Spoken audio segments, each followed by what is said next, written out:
होनहार स्टूडेंट है यीशु भाई, वो कुछ थोड़ा ज्ञान देंगे। अरे मितेश भाई, त्रिवेदी और यशराज राणा जी भी है। अरे यशराज राणा को तो मैंने भेजा था रिक्वेस्ट, जैसे मैंने हैंडल देखा था, तो त्रिवेदी मुझे दिख नहीं रहा।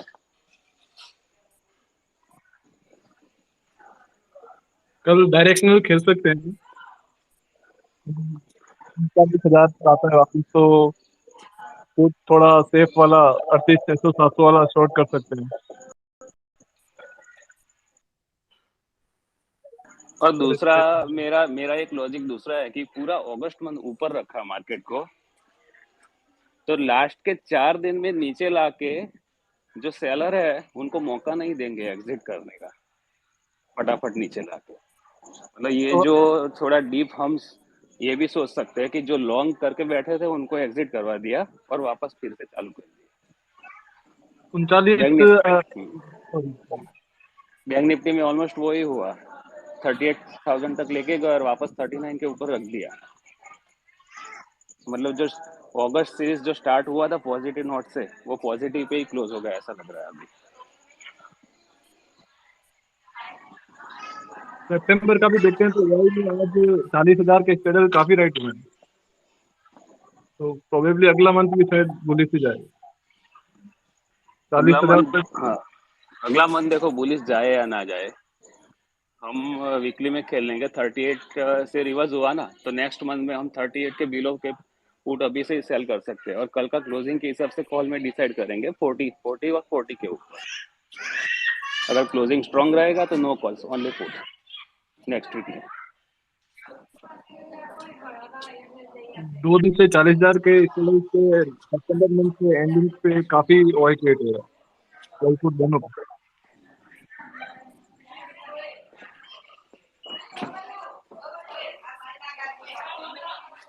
क्वेश्चन पूछने के लिए बहुत लोगों ने रिक्वेस्ट किया है, अभी मैं रैंडमली सिलेक्ट करूंगा। अगर मतलब जो मुझे स्टार्टिंग में जो लोग दिख रहे हैं ना, वो ही फर्स्ट सेकंड थर्ड ऐसे में।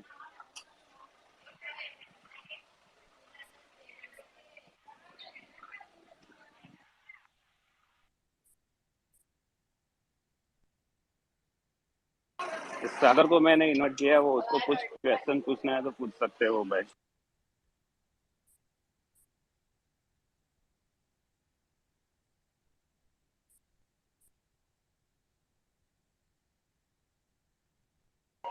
चलो, सागर को आवाज नहीं जा रही, अभी गोपाल को मैंने इनवाइट किया है।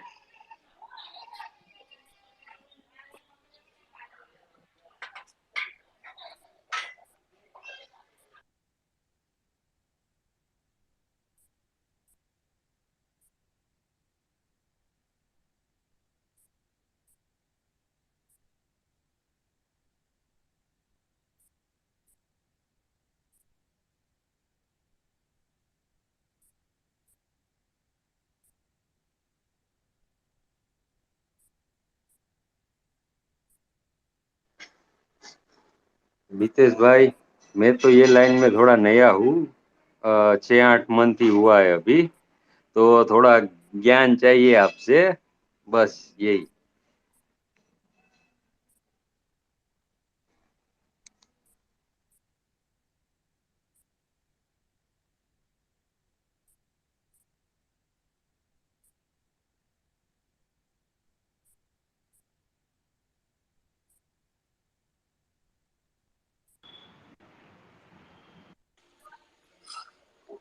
देखो, आप मेरे पुराने ट्वीट्स देख सकते हो और zero the varsity basic knowledge के लिए पढ़ सकते हो आप।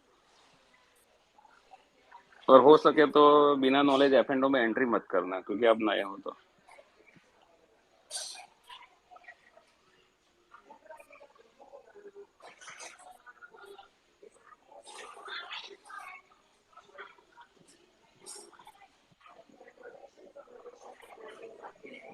ईशान भाई, आपको कुछ सवाल पूछना हो तो। हेलो मितेश भाई, मेरा आवाज आ रहा है? हाँ, आ रहा है, बोलो। मैंने 4-5 लोगों को एक साथ रिक्वेस्ट सेंड कर दिया, अभी वो पूछ सकते हैं। Okay okay. सो मितेश भाई, कल की एक्सपायरी के लिए मेरा क्वेश्चन नहीं है, लेकिन ओवरऑल ऑप्शन सेलिंग में जैसे आपने परसों दिन बताया था एक ट्विटर स्पेस के ऊपर कि आप 3 मिनट या 5 मिनट के ऊपर भी अगर ट्रेंड अगर चेंज हो जाता है तो आपकी पोजीशन तुरंत आप रिवर्स कर देते हो।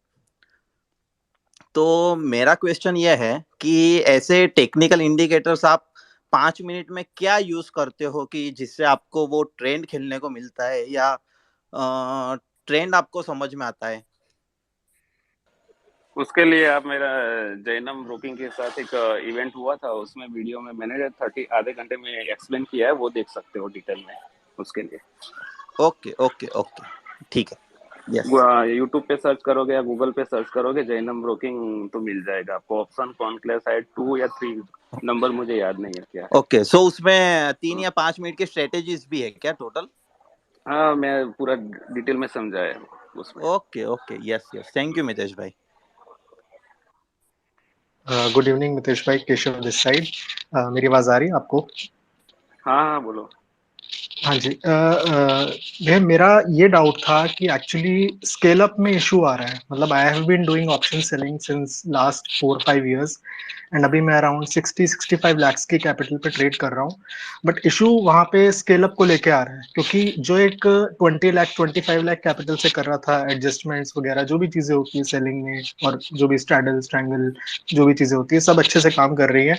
20-25 लाख पे तो एक आरओआई जो एक 3 से 4% का निकल रहा था। बट ऑब्वियसली जब एक कैपिटल साइज अराउंड 60-65 lakhs का हो गया, तो यहाँ पे जो एक आरओआई जो एक टाइम पे आती थी वो वैसी नहीं आ पा रही। तो देयर इज सम इशू। तो वो साइकोलॉजी को लेके या फिर मतलब ऑब्वियसली स्ट्रैटेजीज बहुत सारी हैं, सबको पता है क्या करना है कैसे करना है, but my main issue is कि इसको और स्केल अप कैसे लेके जाए, कि कैसे 65 लाख को 1 CR, 1 को 5, 5 को 10। तो स्केल अप में एक साइकोलॉजी है या फिर इसको कैसे आगे लेके जा सकते हैं?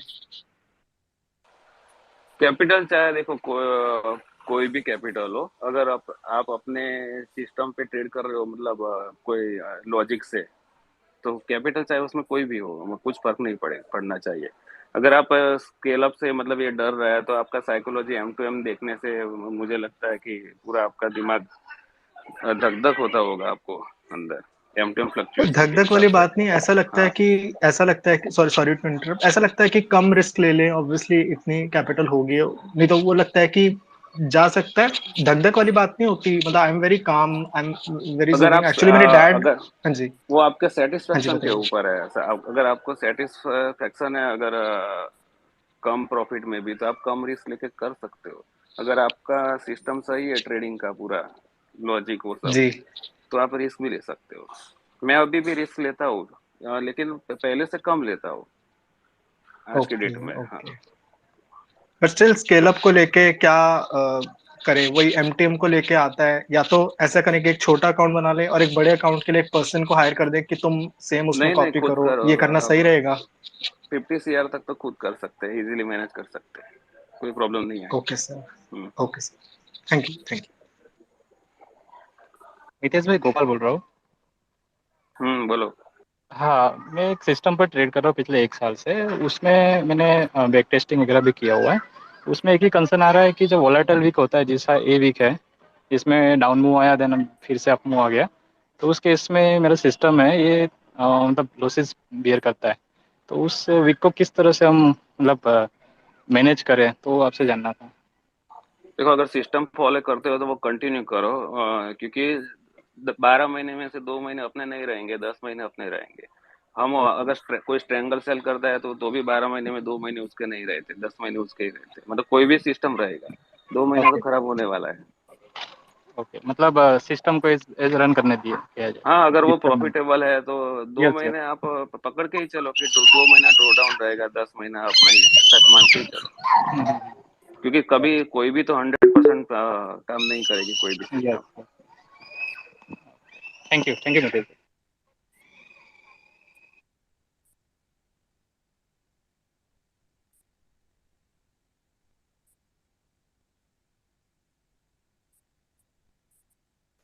नितेश आप सर, एक ऐसे गूगल।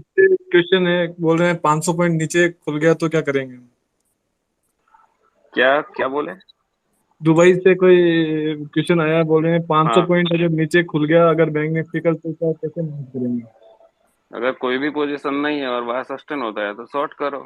अगर पोजीशन लेके गए हो तो लॉस बुक करो। अगर पास वाले बेच के गए हो तो 38,000 तो बेचा है, तो डरने की कोई जरूरत नहीं। हेलो। हाँ, मैंने अभी वही बोला, अगर पास वाले मतलब इन द मनी ऑप्शन हो जाते हैं तो या तो फिर स्टॉप लॉस रख के बैठ जाओ, 5 मिनट का हाई है या 10 मिनट का जो भी है।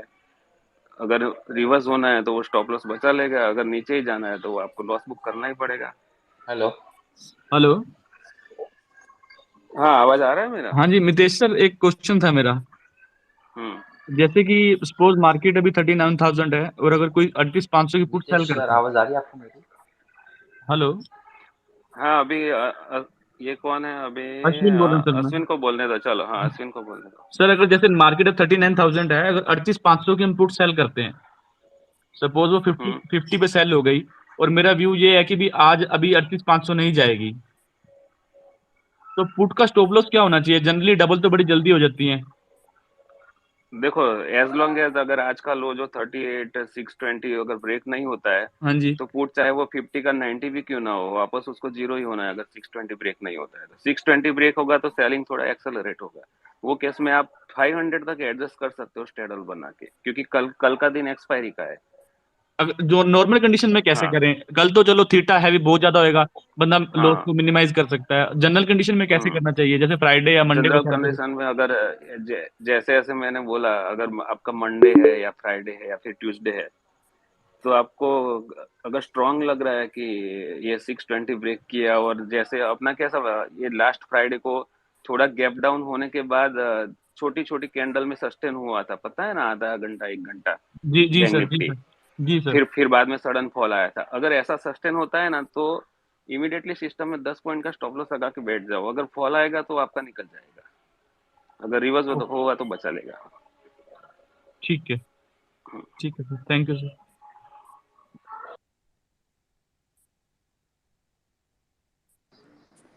हेलो। हाँ, बोलो, चलो। हाँ मितेश भाई, जैसे कल अगर मार्केट गैप 39,300 के आसपास खुलता है, तो जैसे हमें पता है 700-800 पे 700 से मार्केट रिवर्स करा, तो हम ओपन में 600-700 की कॉल बेच सकते हैं क्या? हाँ, बेच सकते हैं, क्योंकि वो एक बार रेजिस्टेंस तो फील करेगा। उसके लिए क्या, जो 39,700 में के टाइम पे जो सभी बैंक जो हाई मारे थे ना, वो लेवल सबको अटेंड करना पड़ेगा। अभी एसबीआई उसके बहुत दूर है, मतलब 540 के आसपास का लेवल। एचडीएफसी बैंक भी थोड़ा दूर है, 1500 के ऊपर का लेवल। मतलब वो सब आएंगे तो ही वो 39,700 जाएगा। तो वो बिंदास सेल कर सकते हैं हम। अगर लगता है ना कोई भी एक या दो बैंक नहीं आता है ना, तो भी वो 39,700 नहीं जाने वाला है, क्योंकि सबको पार्टिसिपेट करना पड़ेगा वही लेवल पे आने के लिए, तब जाके वो 39,700 दिखेगा। मतलब वो ठीक जो रिसेंट जो जितने बैंकिंग स्टॉक ने हाई बनाए थे ना, वो लेवल याद रख लो और सामने वॉच लिस्ट में बैंकिंग स्टॉक डाल देना बस। ठीक है, मैं ठीक ऐसे है ही मितेश देखता हूँ। हाँ,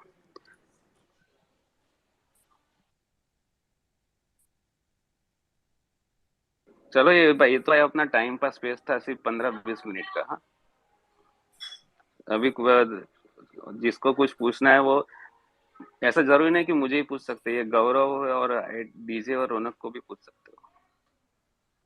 मेरा एक एक और क्वेश्चन है, अगर मेरे को आप तीनों से पूछना है, मितेश सर, गौरव सर से एंड डीजे सर से, कि ऑल्दो पोजीशन साइजिंग कोई कोई सेट रूल नहीं होते, बट आपका क्या पोजीशन साइजिंग रहती है? एंड सेकेंडली, जैसे कि मान लेते हैं कि अभी जैसे मार्केट ऊपर जा रही थी, आपने नीचे की जो सपोर्ट बना था बैंक निफ्टी में, आपने वहां की पुट सेल करके आप गए, तो आप एक बार में सारी पुट सेल कर देते हैं या ट्रांचेस में करते हैं? एंड एलोकेशन कैपिटल वाइज वो कैसे रहता है? I want answer from Mitesh sir and Gaurav sir and DJ sir, if you can answer this. देखो, मेरी बात करूँ तो मैं फ्राइडे को 30-35% कैपिटल यूज करता हूँ। अगर डायरेक्शन क्लियर नहीं है तो स्ट्रेंगल में 30-35% बनाऊंगा मैं। फिर मंडे को ऑलमोस्ट 70-80% हो जाएगा पोजीशन, 70%। ट्यूसडे को मैं 100% कर दूंगा। हाँ, क्योंकि ट्यूसडे वेडनेसडे थर्सडे मैनेज कर सकते हैं थोड़ा हम। मैं ऐसे प्ले करूंगा। अगर डायरेक्शन क्लियर रहेगा अगर फ्राइडे को, तो फ्राइडे को ही मेरा 100% वन साइड हो जाएगा, चाहे कोई भी दिन हो। डायरेक्शन अगर क्लियर रहेगा, हैवी वॉल्यूम से बाइंग आ रहा है या फिर सेलिंग आ रहा है, तो मेरा वन साइड पोजीशन आ जाए। जैसे फ्राइडे अपना सेलिंग नहीं आया था बैंक निफ्टी में, तो उसमें वो केस में हम 39,700 कॉल को हम फुल क्वांटिटी मतलब यूटिलाइज करके जा सकते हैं सेल करने में। मैं जस्ट एग्जांपल दे रहा हूँ, मतलब कैसे कैपिटल यूज इसमें कर मेरे सकते हो। इसमें मेरे दो फॉलोअप क्वेश्चन है। आपको ऐसा नहीं लगता कि फ्राइडे को अगर आप पोजीशन बना के जाएंगे तो सैटरडे संडे कोई बैड न्यूज आ गई, बहुत ही सही न्यूज आ गई, तो उसमें कैसे डील करेंगे? And second question, full quantity का मतलब आप क्या कहना चाहते हैं? आप कैपिटल का कितना परसेंट आप कहते हैं? कैपिटल का 60-70% मतलब कितना रहता है वो चीज? फुल कैपिटल मींस अगर मेरा 1 CR है तो मैं 90-95 लाख यूज कर लूंगा। और एंड ये जैसे फ्राइडे सैटरडे संडे तो ऐसे आते ही जाते रहेंगे, तो डरने का नहीं।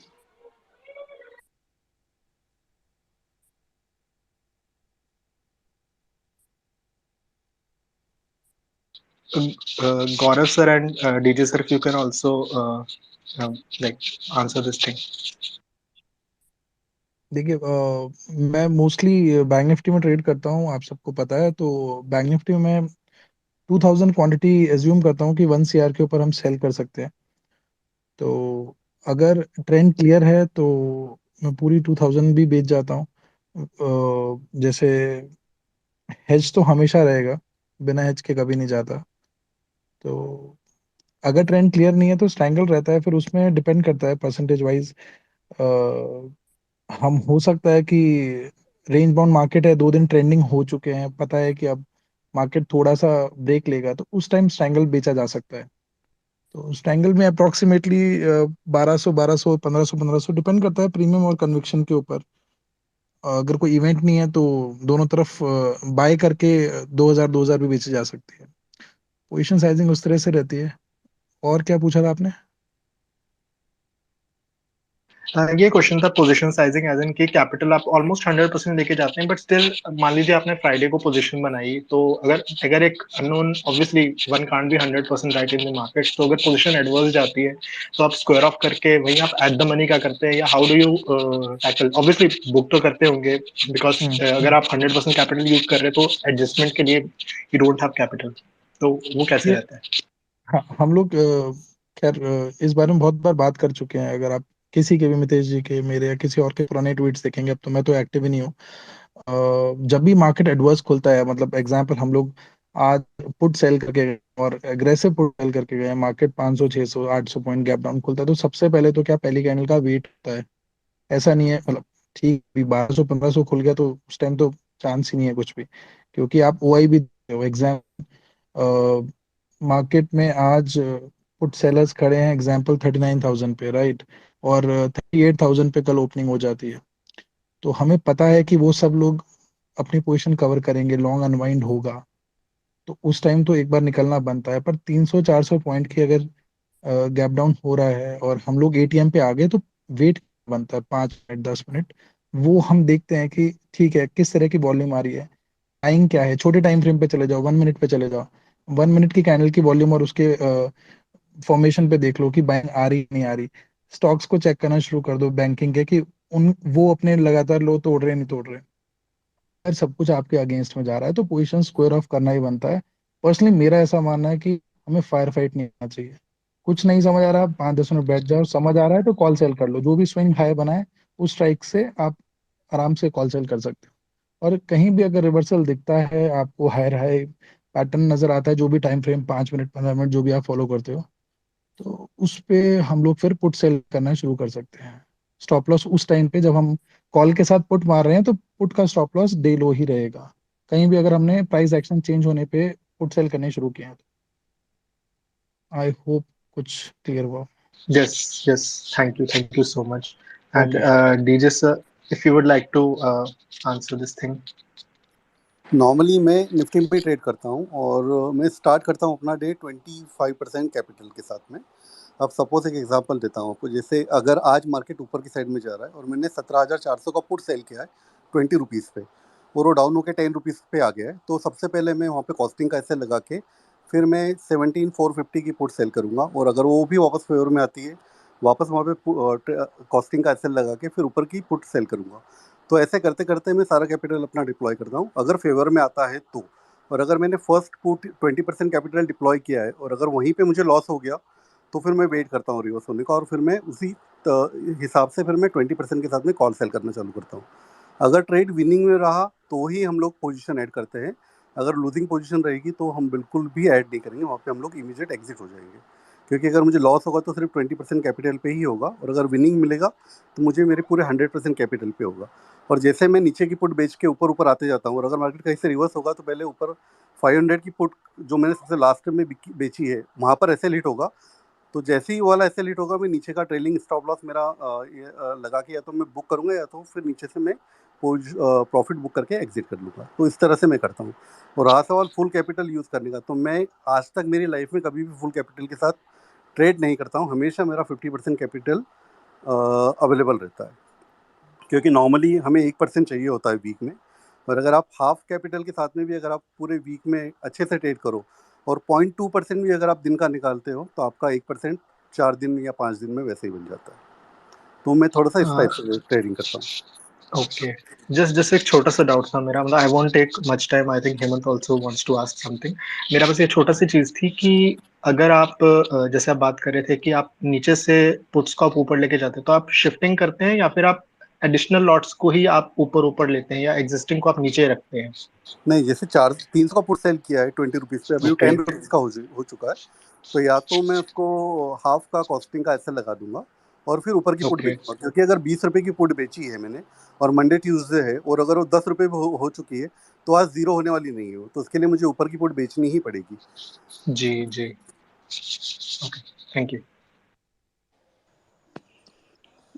यस सर, सो मेरा क्वेश्चन गौरव भाई से है। सो गौरव भाई, मैं actually F and O trader हूँ, तो ऑप्शन जो है वो मेरा कोर नहीं है और टेक्निकल के ऊपर ही मैं एफ एंड ओ प्ले करता हूँ।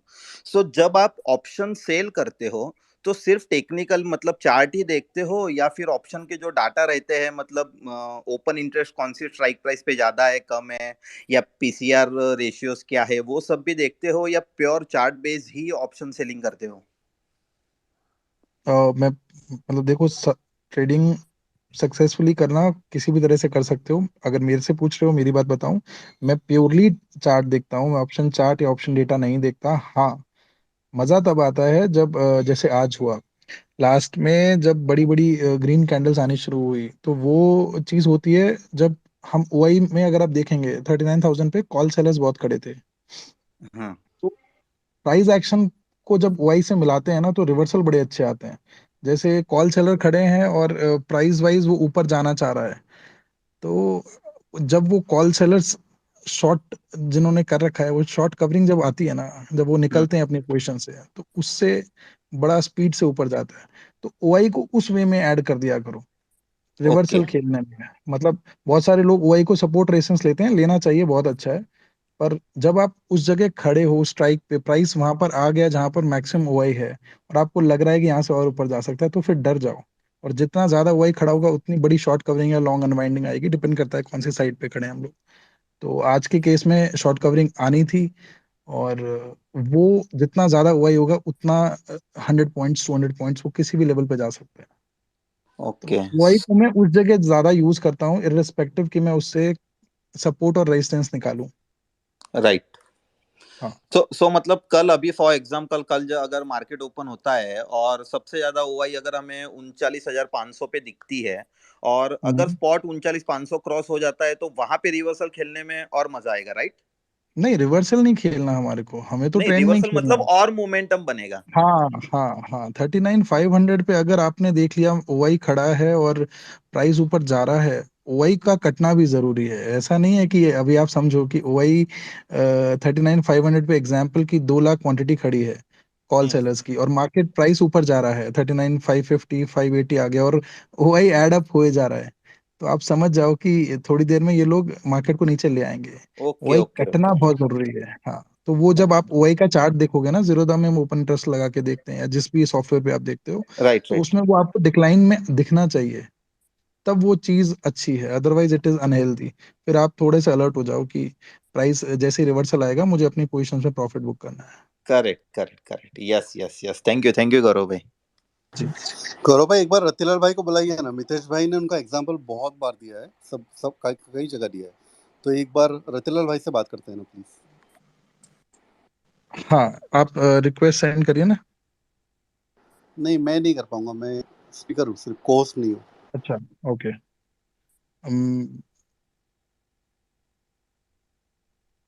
किसको बनाना है सर? रतिलाल भाई। मैंने रिक्वेस्ट तो भेजा है। बना दिया डीजे भाई मैंने आपको को होस्ट। अभी आप बहाने नहीं बना सकते, बुलाओ। नहीं मैंने रिक्वेस्ट भेज दिया, वो एक्सेप्ट करते हैं।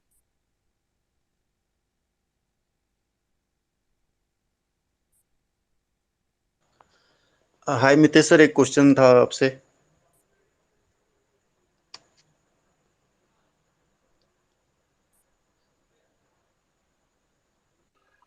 हाँ बोलो। सर एक्चुअली मैं ना अभी नॉन डायरेक्शनल प्ले करता हूँ, मतलब डायरेक्शन का उतना अभी पता नहीं लगता, तो उसमें भी ठीक ठाक डिसेंट रिटर्न बन जाता है और अच्छा खासा कैपिटल भी मैनेज हो रहा है। तो बट थोड़ा सा ना प्रेशर दूसरों को देख के कह लो या सबको देख के ऐसा लगता है कि ना पूरे हफ्ते हम लोग मेहनत करते हैं तब जाके 1-2% मुश्किल से निकलता है। जबकि अगर डायरेक्शनल थोड़ा सा भी मिल जाता है, मतलब 100-200 पॉइंट की मूवमेंट भी अगर हम कैच कर लेते हैं तो उतना रिटर्न अपने को 10-15 मिनट या मतलब एक दिन के अंदर ही हो सकता है। तो अगर कभी कभी ऐसा लगता है डायरेक्शनल की तरफ अगर शिफ्ट होना हो तो कैसे कर सकते हैं? कभी मैंने हाथ एक दो बार आजमाया भी, लेकिन अपना हाथ ही जलाया है वैसे करके। तो अगर स्टार्ट करना हो तो कुछ आप बता सकते हैं, कुछ सिंपल वे, कुछ मतलब रिस्क रिवार्ड के साथ हम कैसे स्टार्ट कर सकते हैं डायरेक्शनल में मूव करना हो तो? देखो, डायरेक्शन कैसे फाइंड करना वो इधर स्पेस में बताना इतना इजी नहीं है मेरे लिए, क्योंकि वो चार्ट ओपन करके मैं एक्सप्लेन कर पाऊंगा जो भी मैं देखता हूँ ना वो। अगर रिवर्सल वाला डायरेक्शन अगर आपको मैं कैसे फाइंड करता हूँ वो, तो इसके लिए मैंने वो बोला है, मेरा जैनम वाला एक यूट्यूब वीडियो है जैनम ब्रोकिंग के साथ, वो देख सकते हो। जी सर, और देखा है। एफ टू एफ में भी अगर वो स्टॉक में कैसे डायरेक्शन मिलता है मुझे, उसमें भी मैंने एक्सप्लेन किया है। जी बाकी सर। इंडेक्स का मैं यहाँ नहीं बता पाऊंगा, इंडेक्स में मैं कैसे फाइंड करता हूँ। जी जी, कोई नहीं, मैं बाकी आपका F2F और जो भी वीडियोस आती है मैं सारा देखता रहता हूँ, उससे भी काफ़ी आइडियाज़ वगैरह मिलते रहते हैं। बाकी और ट्राई करते हैं सर आगे। बाकी वैसे अभी नॉन डायरेक्शनल तो सही चल रहा है, कोई ऐसा भी प्रॉब्लम नहीं है। और जिसका क्वेश्चन खत्म हो गया ना, वो स्पीकर से थोड़ा निकल जाना, क्योंकि दूसरे लोगों को भी अपॉर्चुनिटी मिलेगा। मुझे लग रहा है कि शायद लिमिट है स्पीकर ऐड करने की ट्विटर पे, बाकी लोग मैं ऐड नहीं कर पा रहा हूँ। मितेश भाई, ये मंथ का सैलरी कभी मिलेगा? वो तो आपके बॉस बताएंगे।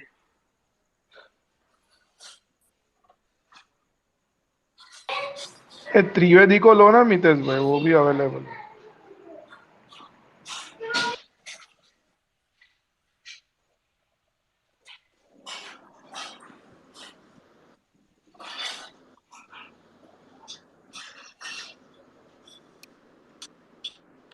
ये बेस्ट एग्जांपल है, विद इन 2 इयर्स में मतलब फुल टाइम ट्रेडिंग का डिसीजन ले लिया ऑप्शन स्टार्ट करने के बाद।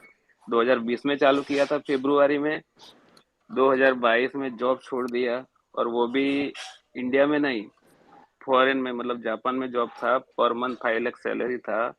वो छोड़ के डिसीजन ले लिया फुल टाइम ट्रेडर बनने का। मतलब और लास्ट 24 मंथ्स में सिर्फ एक ही मंथ लॉस में है, बाकी 23 मंथ फुल प्रॉफिट में है। एवरेज आरओआई मोर देन 4% है पर मंथ। रतिलाल अगर भाई हाँ, बोलिए आप। हेलो अगर हेलो, वो कुछ बताना चाहते हैं तो आप सुन सकते हो। मेरी आवाज आ रही है क्या? आ रही है भैया, आ रही है। आ रही है। Hello everyone, thank you Mitesh sir, thank you DJ भाई, गौरव भाई। जो भी मेरी जर्नी है वो मितेश सर से ही चालू हुई थी। एक्चुअली किसी ने यहाँ पे एक क्वेश्चन किया था कि मैं मेरे जो कैपिटल है उसको कैसे ग्रेजुअली ग्रो करूँ, और वहाँ पे रिटर्न। रतिलाल भाई एक मिनट, प्लीज अगर हो सके तो अपनी थोड़ी सी पहले जर्नी बताओ ना सब लोगों को। ओके, एक्चुअली मेरी जो जर्नी है actually started for future and option. I started in 2014। Before that I was doing some cash and everything, but future I have started in 2014. Almost I have before 2019, before doing option selling, I almost lost 8 lakh. Then I realized that it is future is not my cup of tea, and I am not making any money. So after that, I connected to Twitter and everything. There I realized that actual money, consistent money only can be made by selling option. The only challenge was me for it was that I don't know anything about option selling. So when I went to Japan in 2019, one of my friend told me that, do you know Mitesh Patel? So I said I don't know him. Then he told me that just follow him. I requested Mitesh sir to give me some guide on this. As previous Twitter page also Mitesh sir mentioned that I generally don't reply any single tweet or single message, but I repeatedly message him. I message him some say like what can I say, some emotional message also I have sent. Then he told me that whenever you come back to India, just call me. We will do something for say like training, workshop training or live training. And luckily when I came back to India after 1 year, that time Mitesh sir just in November I think he started live training. So I was lucky that Mitesh sir accommodate within short notice. Say like within 5 days he accommodate in the live training. I went for Baroda. So out of my 20 days, 15 days I was there in Baroda for live training. So after 1 year in Japan, 10 days I spent in live training, and everybody was telling you are not visiting us, my family, my friends, everybody. So that moment was life changing for me. After that training, almost I am doing constantly only and only bank nifty option selling. As I have already tweeted over Twitter that only after this training, only 2 months were in loss, and that loss was only minimal, say like 1.5% or 2%. Only thing is that what I want to say to newbies is that don't go behind the M2M which other peoples are posting, say like 12% or 4% a day or 25% over a month. Just target or focus on your return which you are planning.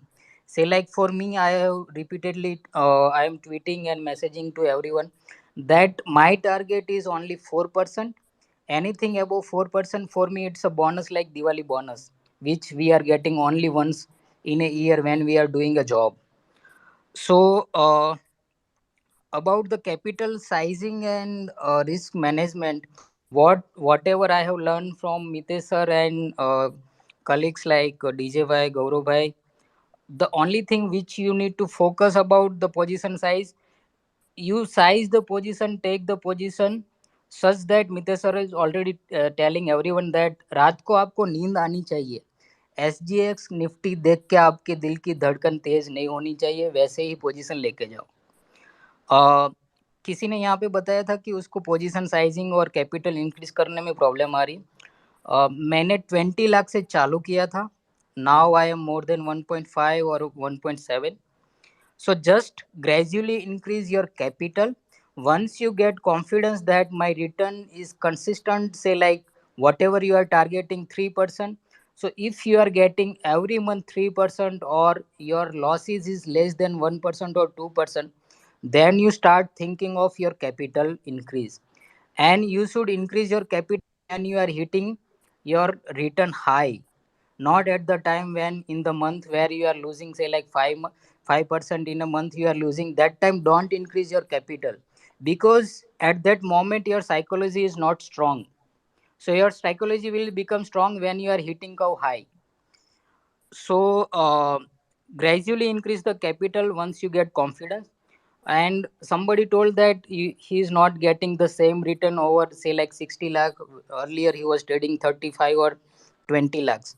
So don't focus on the return, don't focus on the absolute amount which you are getting. Say like if you are losing with 60 lakh, if you are getting say like 60,000 or 70,000, that is 1% of your capital. So focus on percentage return, not on the absolute figure. That how you will do the better things in say like compounding or risk management and trade management. One thing is that whenever you are taking a trade, generally what people do that they just enter the market. They don't have any plan what will happen, say like market get reversed, or what will happen if market goes suddenly goes up by 200 point or 300 point. Nowadays 200 point or 300 point candle is very common in 3 minute and 5 minute time frame. So your plan should be ready, and you should focus what you can do. It's not that every time you have to wait for stop loss to hit. Before stop loss to hit, you can do many things, like reduce the capital, reduce the position which is going on wrong side, or you can shift the position which is say like the aggressive strike, you can shift it to back also. This is how you can do the option selling and risk management. Basically my focus, and if you see what I have mentioned on my time frame also, that I have complete plan over risk management. So I am focusing only on risk management. Return, for me, return is not that much concentrated, but my focus is to have the minimum loss, and I want to prevent my capital. If we will be in the crease, then definitely we will have the good returns and we will play better. But if my capital will be lost, then I will be nowhere to do the trading. Thank you for listening me. Thank you, Mitesh sir, Gaurav, DJ.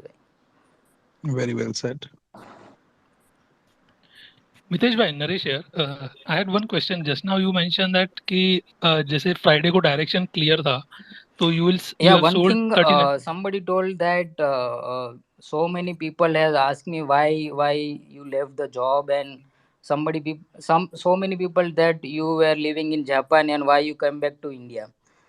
See, doing job and everything, say like living in say like already Japan is one of the first country where lifestyle and everything is so good. But I choose this business as profession only due to the reason that I can do it from anywhere, and I got the enough confidence with trading option selling only, and with the mentor Mitesh sir support. So if you have confidence in you, then you should definitely do the betterment of your future plan.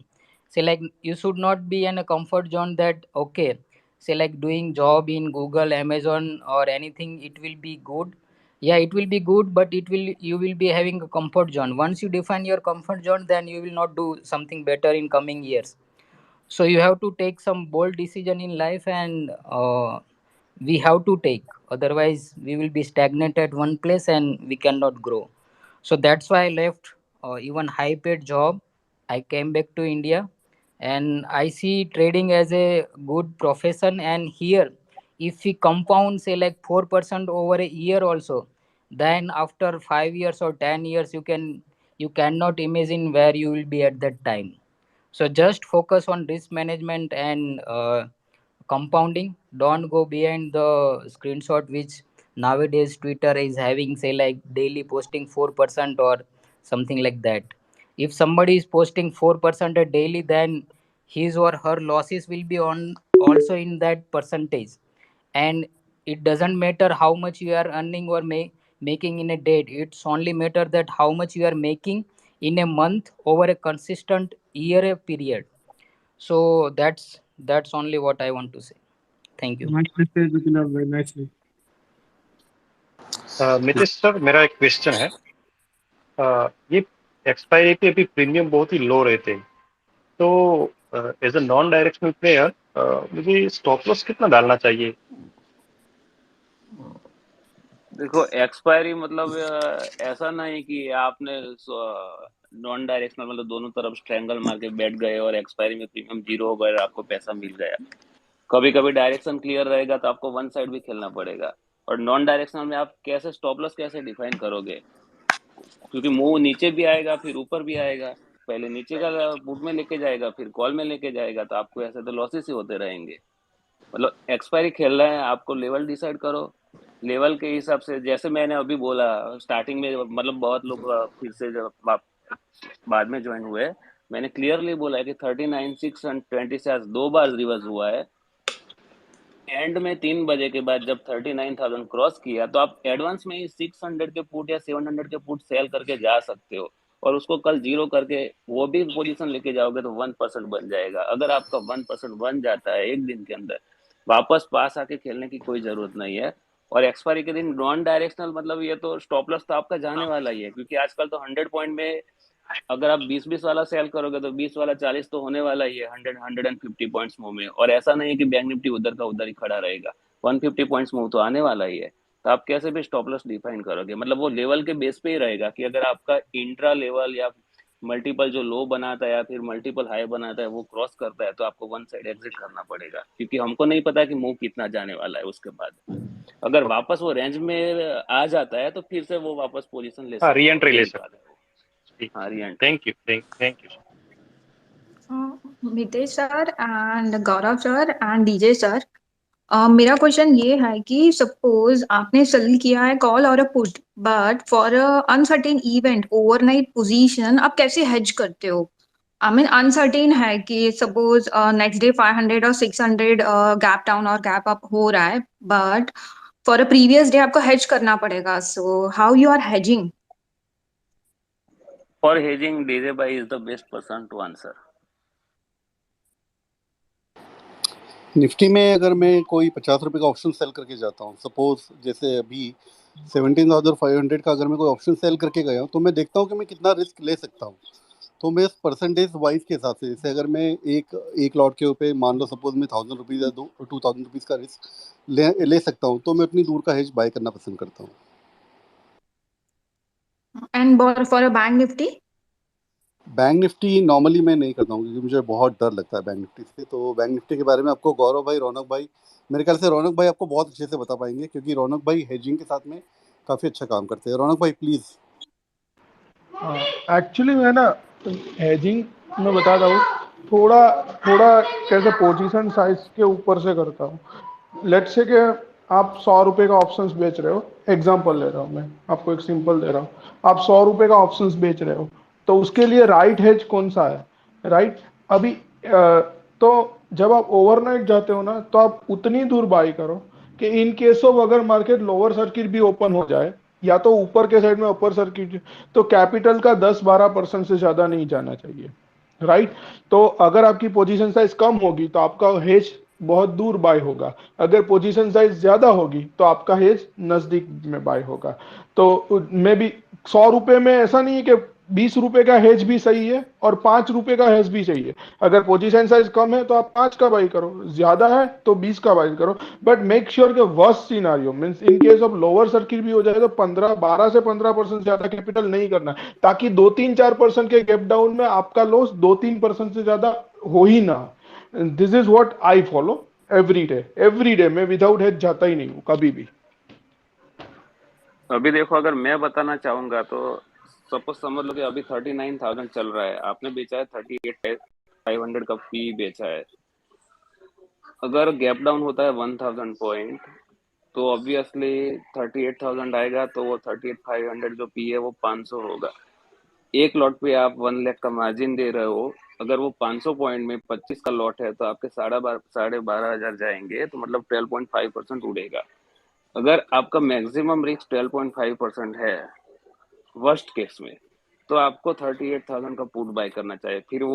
फिर चाहे value उधर कोई भी हो, 10 हो या 5 हो या 15 हो, वहीं पे भी, क्योंकि आपको सिर्फ गैप, कितना गैप रखना है, 500 का डिफरेंस रखना है।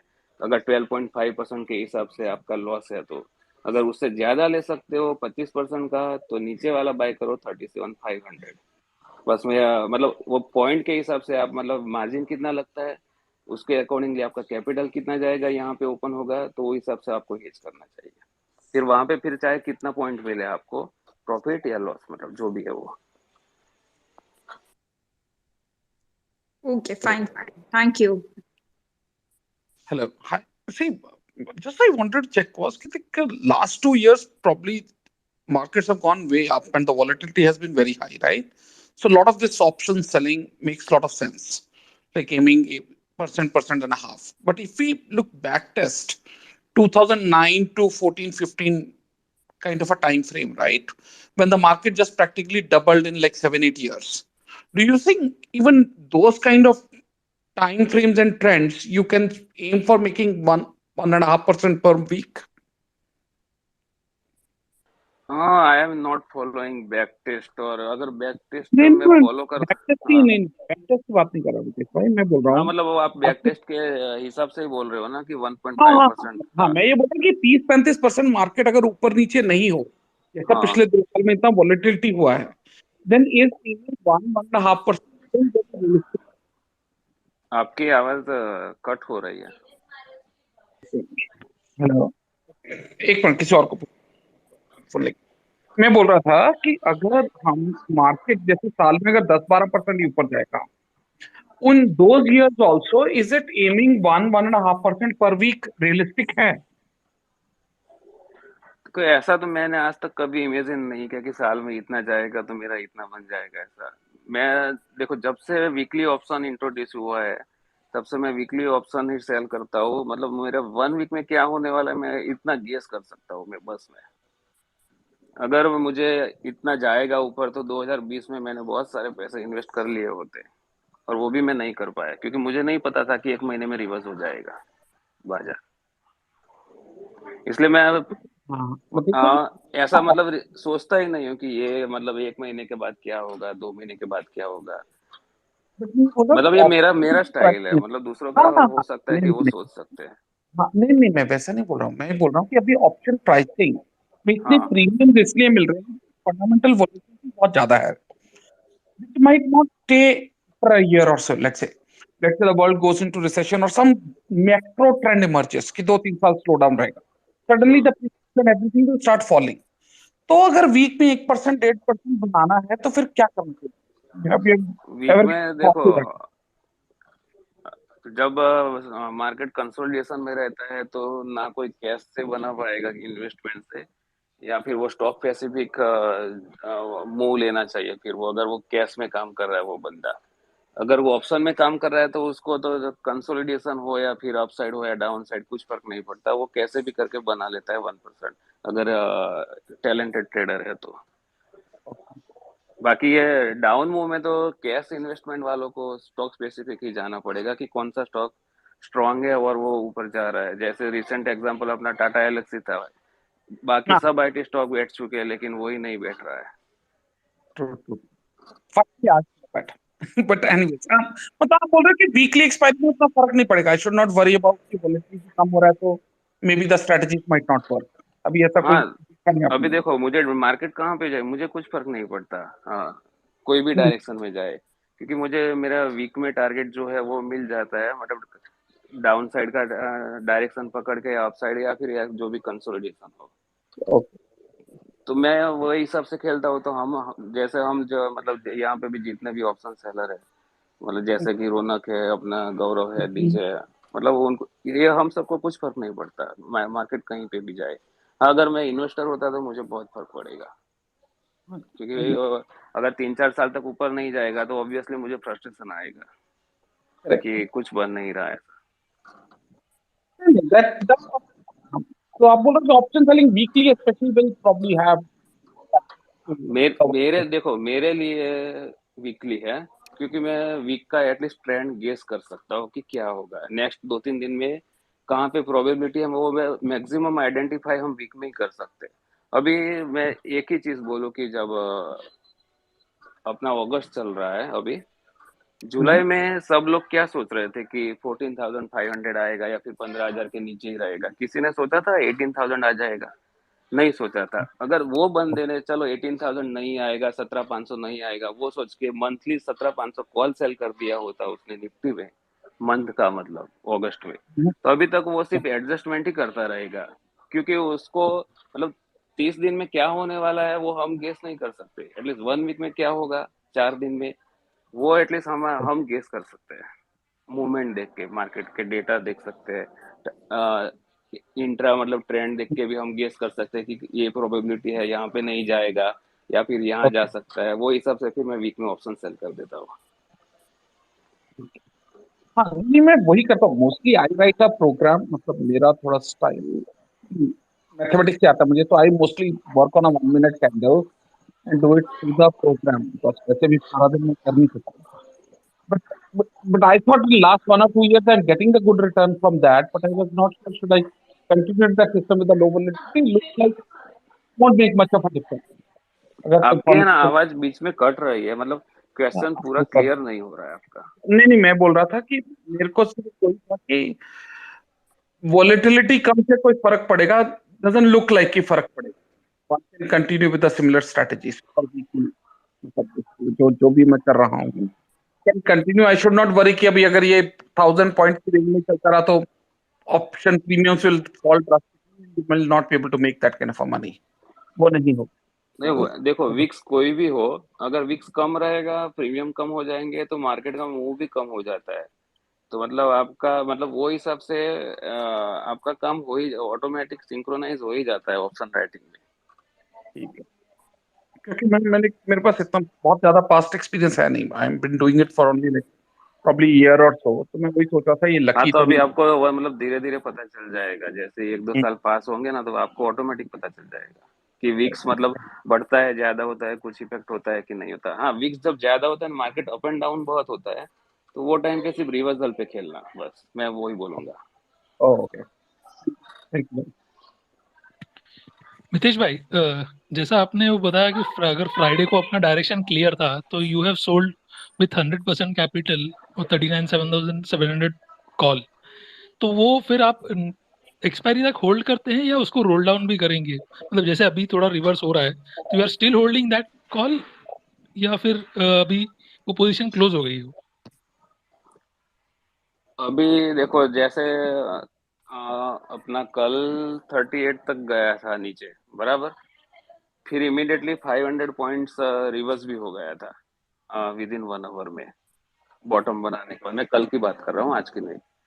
वो केस में अगर इंडेक्स अगर बॉटम से 1.5% ऑलमोस्ट रिकवर हो जाता है, फिर सेकंड अटेम्प्ट भी किया नीचे जाना, फिर वापस ऊपर आ जाता है, तो आप ये सोच सकते हो कि जो पुट सेल नहीं किए थे, अगर आपके कॉल सेल है अभी भी 39, चलो 700 से अगर आपने रोल ओवर किया है 400 या 500 में से, तो वो केस में आप स्ट्रेंगल भी क्रिएट कर सकते हो फिर बाद में, क्योंकि आपने क्या देखा, 500 पॉइंट रिवर्सल देखा बॉटम से। एटलीस्ट 500, अगर 200-300 पॉइंट हम रिवर्सल नहीं मानेंगे, क्योंकि वो कभी भी फेल हो सकता है, 200-300 पॉइंट्स। 500 पॉइंट बोले तो मतलब 1.5%, मतलब सभी बैंकिंग स्टॉक 1.5% मूव करेंगे, या फिर कोई भी 2 स्टॉक स्ट्रॉन्ग मूव करेंगे, तब जाके वो इंडेक्स में 1.5% मूव आता है। तो वो केस में आप वो टाइम पे स्ट्रेंगल क्रिएट कर सकते हो, और बार बार ऊपर जा रहा है, क्योंकि हम भी अभी भी रेजिस्टेंस के पास में ही है, तो हमको कॉल में डरने की जरूरत नहीं है, वो पुट से आप मैनेज कर सकते हो। अगर स्ट्रॉन्ग क्लोजिंग हो जाता है 39, 200, 300, और हम पास में मतलब 300 पॉइंट ही पास में है, तो वो केस में आपको थोड़ा, लेकिन वो आते आते तो शायद थर्सडे भी अपना आ जाएगा, 2-3 दिन में ऐसा हो जाता है, तो मतलब एडजस्टमेंट इजीली हो जाता है। अगर एक ही दिन में आ गया 39, 200, मतलब जैसे मंगलवार को ही अगर आ गया, तब मैं कॉल एग्री कर देता। Okay, thanks.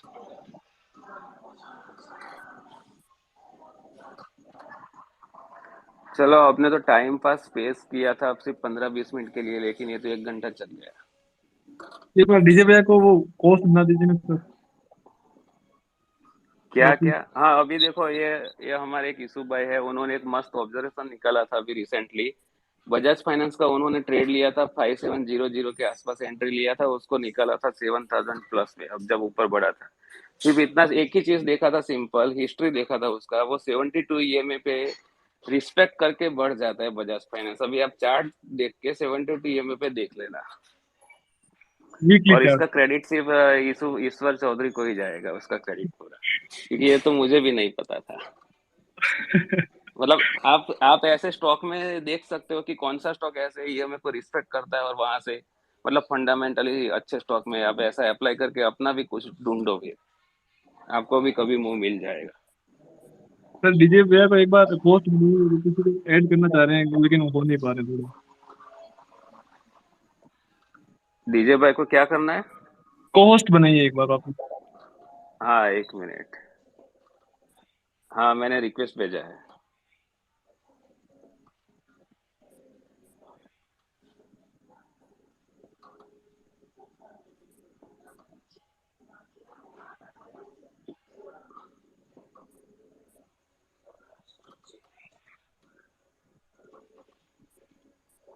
हाँ, 1 मिनट।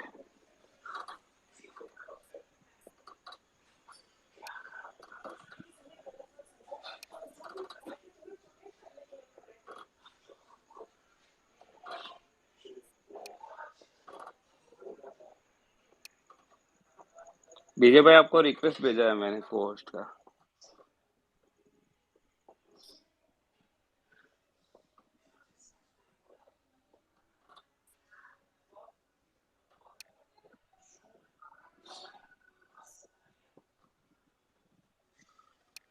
अभी 2-3 लोग मैंने और स्पीकर में ऐड किए हैं, बस अभी ज्यादा नहीं ऐड करूंगा, मैं सिर्फ 3 लोगों को किया है मैंने, जो मतलब पहले दिख रहे थे उनको ही ऐड किया है।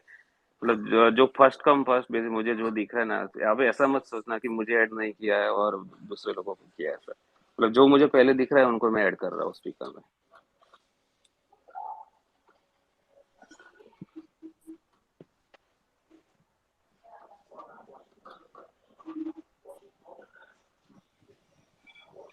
मितेश भाई, मैं अनुराग बोल रहा हूँ, अभी मैं पूछ सकता हूँ? हाँ हाँ पूछो। मितेश भाई, अभी शुरुआत में आपने बताया था कि जो इस महीने ऐसा हुआ था कि बहुत लोगों ने लॉन्ग किया हुआ था, और बट फ्राइडे मंडे को इतना ड्रॉप हुआ तो एकदम से लोगों ने लॉसेस बुक करके बाहर निकल गए और वापस कवर कर गए। तो मेरे साथ भी ऐसे ही हुआ था, मैंने लॉन्ग किया हुआ था एंड आई वाज एक्सपेक्टिंग कि मार्केट वापस कवर कर जाएगा, बट मैंने उसको हेज नहीं करा हुआ था और सिर्फ लॉन्ग करके बैठा हुआ था, और उसकी वजह से मेरा काफ़ी लॉस हो गया, 6-7% का लॉस हो गया। तो ऐसे केस में आप क्या रेकमेंड करते हैं? मतलब हमेशा हेज करके रखना चाहिए इवन दो बुलिश आपके पास पता हो कि बुलिश हो जाएगा, या स्टॉप लॉस करके ही बस डायरेक्शनल चलना चाहिए, जैसे आप बता रहे थे कि डायरेक्शनल ही चलना चाहिए? देखो, अगर आप जो खेल रहे हो, मतलब जो प्रोसेस फॉलो कर रहे हो वही फॉलो कर लो। मेरा देखो, मैं हेज नहीं करता। अगर समझ लो कि कभी कभी मैं हेज करूंगा, कभी कभी मैं नहीं करूंगा, तो जिस अगर मान लो कि मैंने 2 वीक हेज किया, उसमें कुछ भी नहीं हुआ, तो मेरा हेज में प्रॉफिट चला गया, बराबर। हाँ जी। उसके बाद वो सोच के मैंने नेक्स्ट 2 वीक, मतलब नेक्स्ट 2 वीक के मैं हेज नहीं कर रहा हूँ और वो टाइम पे नीचे गिर गया, तो मतलब मुझे उसमें लॉस हो जाएगा। मतलब जो आपका जो प्रॉफिट जो आना चाहिए वो कंसिस्टेंस नहीं आएगा, क्योंकि आप पिछले 2 वीक में जो प्रॉफिट आया उसमें हेज भी आपका प्रॉफिट खा गया। अगर आप हेज नहीं कर रहे हो तो मत करो, अगर हेज कर रहे हो तो कंटिन्यूस करो फिर। अच्छा मैं वही बोलूंगा ये केस में। अच्छा। और एक और क्वेश्चन था रमेश भाई, कि हम जैसे पी सेल कर रहे हैं, या समझो कि मैंने कॉल ऑप्शन सेल करा, तो उसको हेजिंग के लिए क्या हमें वापस कॉल ऑप्शन ही लेना चाहिए दूर का, या इवन फ्यूचर भी बाय कर सकते हैं? मतलब कि क्या रिकमेंडेड अप्रोच होता है? बिकॉज मैं तो कई बार इसको ये भी करता हूँ कि कॉल बेचा है तो बेरिश है तो साथ में मैं फ्यूचर ले लेता हूँ, जिससे कि वो हेज हो जाता है। और स्पेशली जब एकदम से फॉल होता है, एकदम से बहुत ज़्यादा बढ़ता है मार्केट, तो फ्यूचर में ज़्यादा प्रॉफिट मिल रहा होता है एज कम्पेयर टू जो लॉस कॉल में हो रहा होता है। अगर आपका फ्यूचर फिर नीचे गया तो क्या करोगे वो केस में? फ्यूचर तो जनरली क्या है कि आप कैरी फॉरवर्ड या नेक्स्ट नेक्स्ट मंथ भी ले जा सकते हो। मैं ये सोच के कर रहा हूँ, मतलब मैं और कोई 2020 जैसा टाइम आ गया, 2008 जैसा टाइम हाँ, आ तब गया तो और बहुत ज़्यादा कंटिन्यूस लॉस, नीचे ही तब गया, बहुत तो ज़्यादा लॉस हो वो जाएगा, केस में क्या तब करोगे? बहुत ज़्यादा लॉस होगा। क्योंकि मैंने ऐसे बहुत सारे लोग देखे हैं कि आईटीसी का फ्यूचर लॉन्ग करके बैठे थे और कॉल सेल करते जा रहे थे 300 के लेवल से। हाँ जी।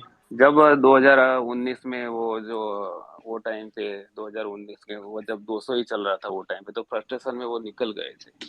फिर बाद में कोरोना फॉल में 155 भी आ गया, अब जाके वो 300 आया, मतलब कितने 3 साल के बाद। तो 3 साल कंटिन्यूस आप ऐसा कर पाओगे? नहीं कर पाएंगे। हाँ। तो अगर आपको प्रॉपर हेज करना है, 39 मान लो कि 500 बेचा है, तो आप ऊपर का फ्यूचर बाय करने के बदले एटीएम कॉल बाय कर लो ना। अच्छा। या तो फिर 300-400 पॉइंट्स अवे, मतलब नीचे के कॉल बाय कर लो, लेकिन वो 100% आपको हेजिंग कहीं पे भी नहीं मिलने वाला है। अगर आप फ्यूचर बाय कर रहे हो तो नीचे फिर छोटा वाला पुट बाय कर लोगे, तो मतलब उसमें भी जा सकता है अगर मूव नहीं आया तो, मतलब कहीं ना कहीं तो आपको लॉसेस होने वाले ही है हेजिंग में भी। मतलब वो इंश्योरेंस देना ही पड़ेगा आपको हेजिंग में। ठीक है। तो मतलब जो प्रोसेस फॉलो करते हो वही करो, क्योंकि मैं हेज नहीं करता, क्योंकि मैं वन साइड जो मतलब डायरेक्शन क्लियर होने के बाद ही करता हूँ मैं वन साइड। मतलब ऐसा नहीं कि अभी बीच में खड़ा है तो मैं कोई भी मार के चला जाऊँ, ऐसा नहीं रहेगा हाँ, मेरा। ठीक है ठीक है। अगर 1000 पॉइंट, अगर मान लो कि अभी 38,000 एग्जांपल मैं जस्ट बता रहा हूँ कि 38,000 दो बनाया था कल बैंक निफ्टी ने, अभी 1000 पॉइंट ऊपर आ गया, तो मैं इतना बोल सकता हूँ कि चलो कि मैं अभी पुट 38 नेक्स्ट वीक के अगर मुझे सेल करना है तो मैं 38,000 को तो सिलेक्ट कर सकता हूँ easily without edge. Okay okay sir, एक लास्ट बस क्वेश्चन था कि जैसे आज का काफ़ी अच्छा डायरेक्शनल बन गया था, क्योंकि 38,900 के बाद डीजे भाई ने भी डाला था कि जैसे ही वो क्रॉस करेगा तो एकदम से शॉर्ट कवरिंग आएगी। सो बट मैंने क्या करा कि end of the day, because मैं रिस्क नहीं लेना आता था, मैंने सारी अपनी पोजीशंस क्लोज कर दिया और 1.5% प्रॉफिट हो गया। तो कल के लिए एक्सपायरी के लिए आप क्या रेकमेंड करते हो कि मुझे वापस देखना चाहिए 38,500 के आसपास पुट सेल करना चाहिए, या एक बार क्लोजली वॉच करके डायरेक्शनली पता लगे तभी घुसना चाहिए? प्रीमियम नहीं मिलेगा कल, अभी हाँ जी।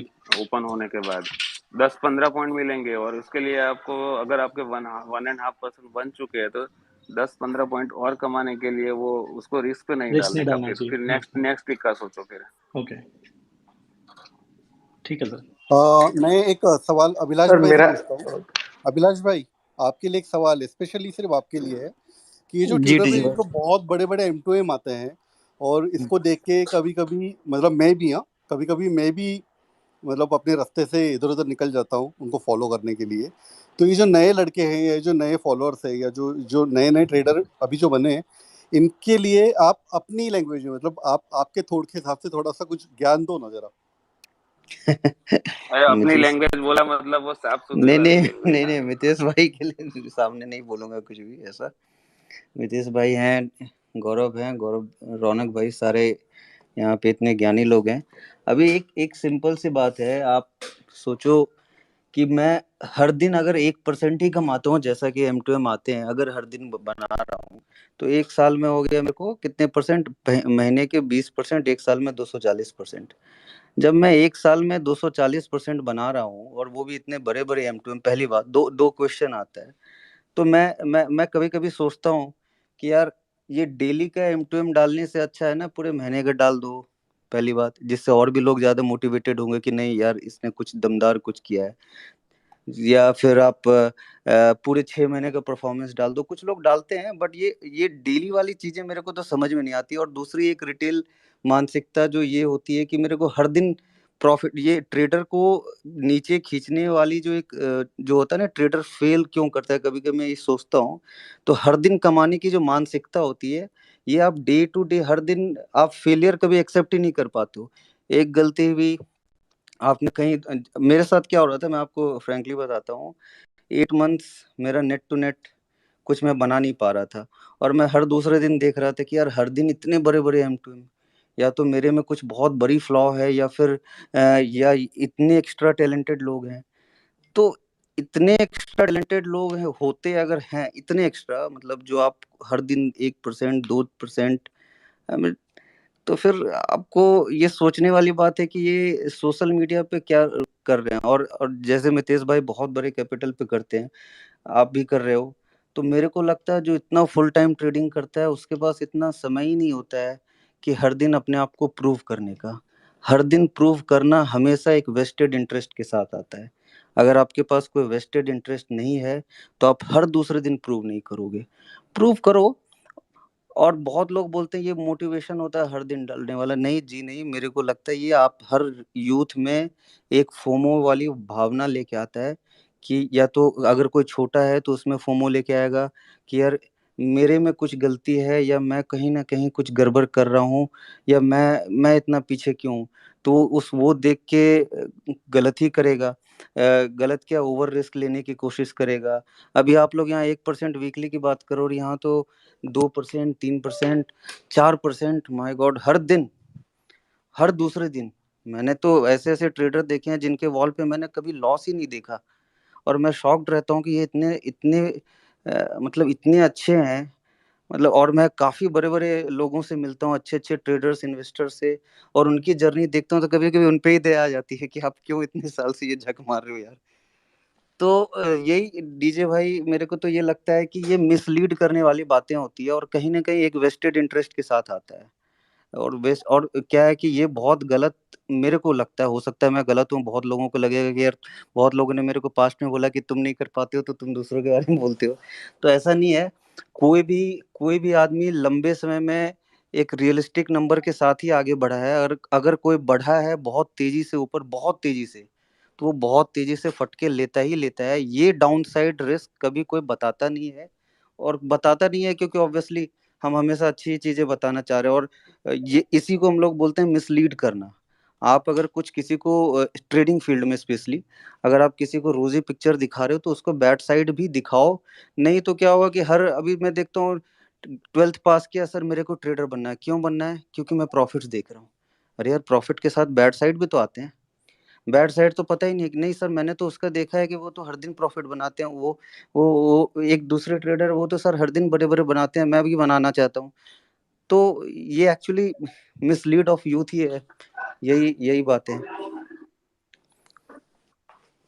देखो यंग थैंक एज यू। में है ना, यंग एज में ऐसा होता ही है, क्योंकि मैं भी जब 2005-7 में आया था ना, तो वो टाइम पे तो वन साइड तेजी ही चल रहा था।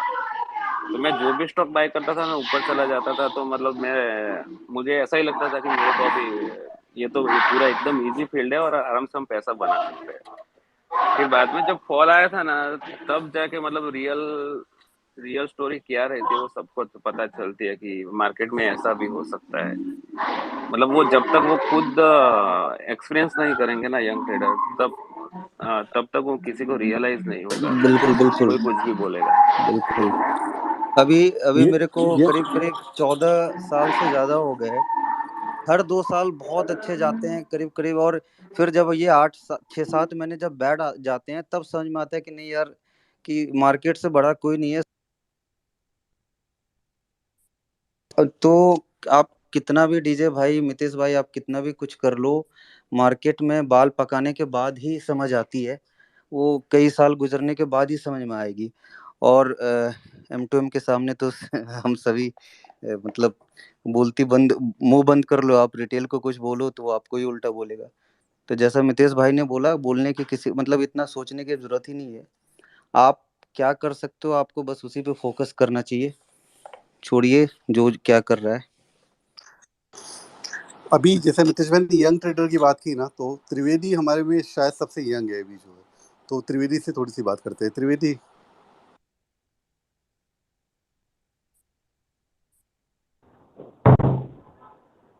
हेलो, हाय।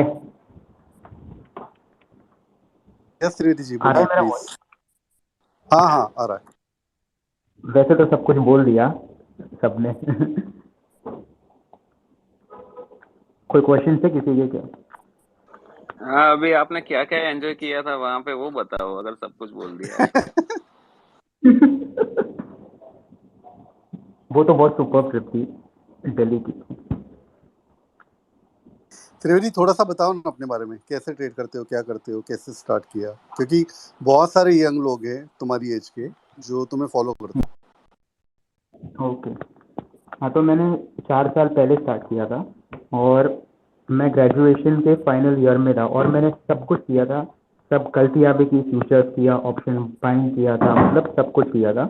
और उसके बाद फाइनली मैंने ऑप्शन सेलिंग स्टार्ट किया, और वर्कशॉप भी किया था मैंने अटेंड उनका। और उसके बाद स्लोली स्लोली मैं बिल्डअप करता गया, और सबसे पहले मैं शॉर्ट ट्रायंगल्स ही करता था। उसके बाद मैं slowly slowly high premium sell करना भी सीखा। और एट प्रेजेंट जो मेरा है वो मैं यूजुअली वन साइड का सेल करना ज़्यादा प्रेफर करता हूँ as opposed to short strangles, क्योंकि प्रीमियम बहुत ही कम है शॉर्ट ट्रायंगल्स के लिए। तो ऐसा कुछ है मेरा स्टाइल। त्रिवेदी आप पोद्दार में थे क्या?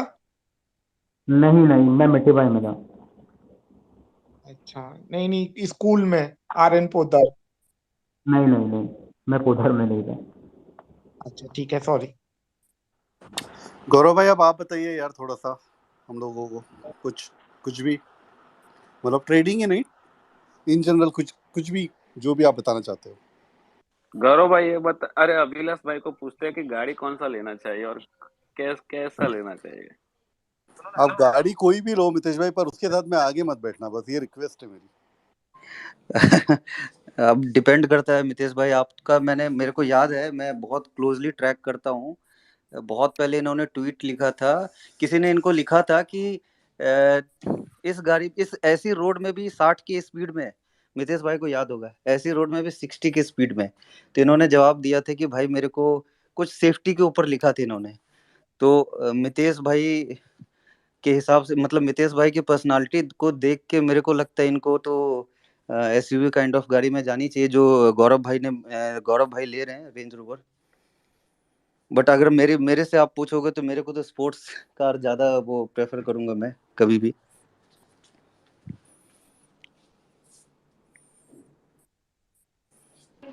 तो कौन सी अरे स्पोर्ट्स वे कार लेना पसंद कर रहे हो आप? मैं तो मेरे तो वही पोर्शे GT4 गुड चॉइस। वो आपकी है, हमारा इंजीनियरिंग मार्वल है साहब। Right right. जी चलिए, तो कब गुड न्यूज दे रहे हैं आप गाड़ी की? अक्टूबर आ जाएगी गौरव भाई, अक्टूबर एंड चलिए, तक मान लीजिए आप आ जाएगी। बहुत ही बढ़िया।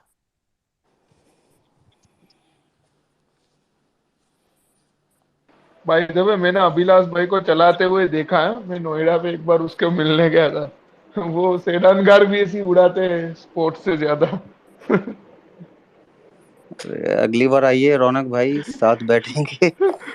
अरे नहीं भाई, वो डीजे की कमेंट पढ़ी मैंने, मुझे कोई अभी 2-3 लोगों को मैंने और स्पीकर में ऐड किया है, वो पूछ सकते हैं। अभी अब मैं किसी और को ऐड नहीं करूंगा क्योंकि टाइम होने जा रहा है। सर मैं आई हाँ हाँ, पूछो पूछो।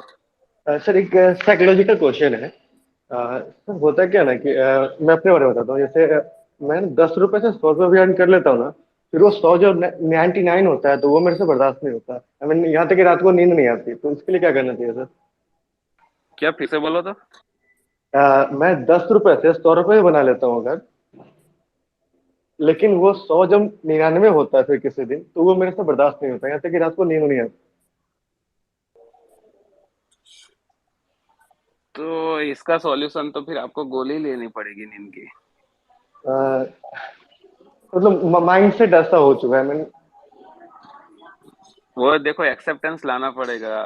अभी देखो, हाँ, अगर कभी कभी हमको ऑप्शन में लॉस होता है ना, तो हाँ मैं गौरव डीजे यही डिस्कस करते हैं कि अगर हम ऑप्शन में लॉस करते हैं मतलब बायर पैसा कमा रहा है, बराबर। बिल्कुल बिल्कुल। हम वही सोचते हैं कि अगर बायर बार बार लॉस करेगा तो वापस वो नया पैसा ऐड नहीं करेगा। अगर वो हाँ ये एक भी है। बार कमाएगा ना, तो वो सोचेगा कि अब तो मैं बना लूंगा पैसा, तो वो बार बार लेके आएगा। तो 10 में से उसको एक बार ले जाने दो पैसा, मतलब ऑपोजिशन पार्टी को 10 में से एक बार कमाने दो, 9 बार हम कमाएंगे, ऐसा सोच के चलो। चलो ओके सर, अच्छा गया सर। और नहीं तो बेस्ट तरीका मैं बताता हूँ, जब आप 10 हाँ से 100 बनाते हो ना, तो 100 बनाओ मत, आप 99 पे रुक जाओ, तो आपको टेंशन ही नहीं रहेगा। ओके सर, इस पे भी ये काम भी करेंगे। सही है कि हाँ 99 के ये भी बाद सही आगे है। ही मत बढ़ो, ये भी सही है। अच्छा और वापस 10 से चालू करो, फिर 99 पे आओ, वापस 10 पे चालू करो। आपकी नींद कभी भी खराब नहीं होगी। ओके सर, यही ट्राई करूंगा। Thank you sir.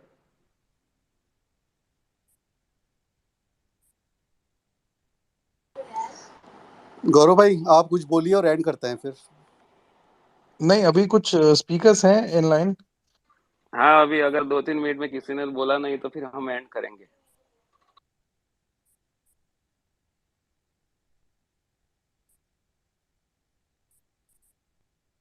हेलो, हाँ हाँ, बोलो चलो।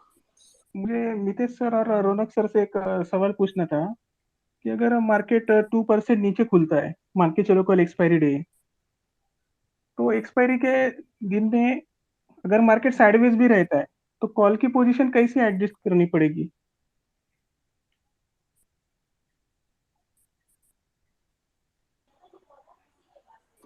क्या बोला? अगर आप मार्केट 2% नीचे गैप डाउन खुला तो? अगर 500-600% अगर मार्केट नीचे खुलता है कल, बैंक निफ्टी हाँ अगर नीचे खुलती है। हाँ, और आपके कॉल सेल है?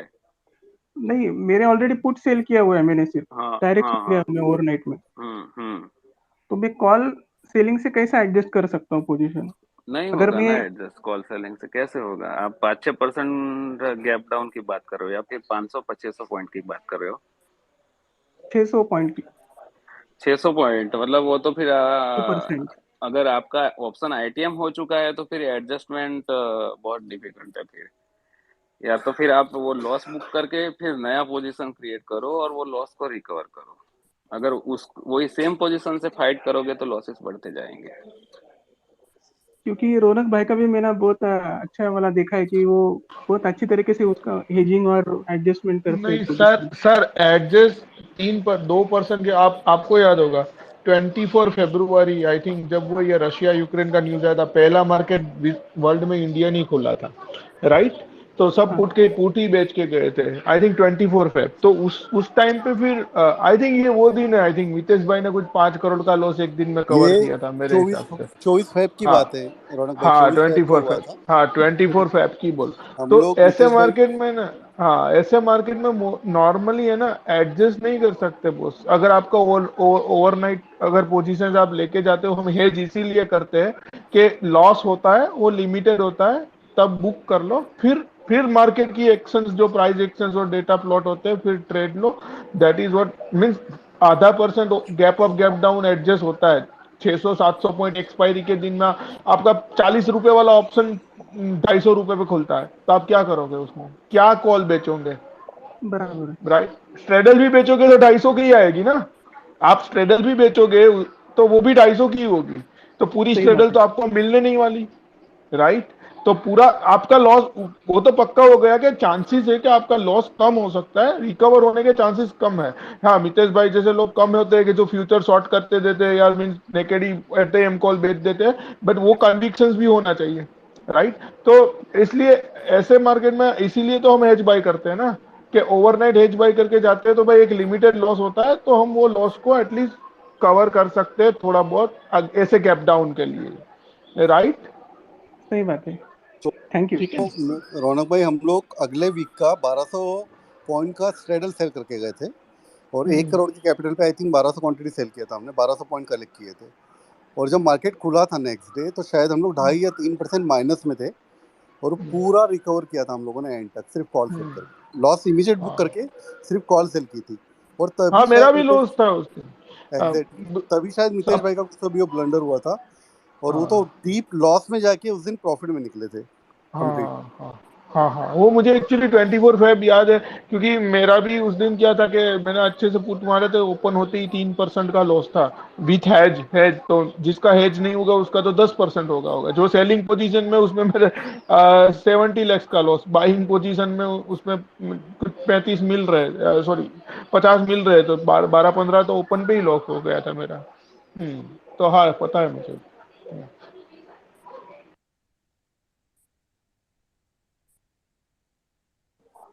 और कोई है अभी जो स्पीकर बने हुए उसमें से?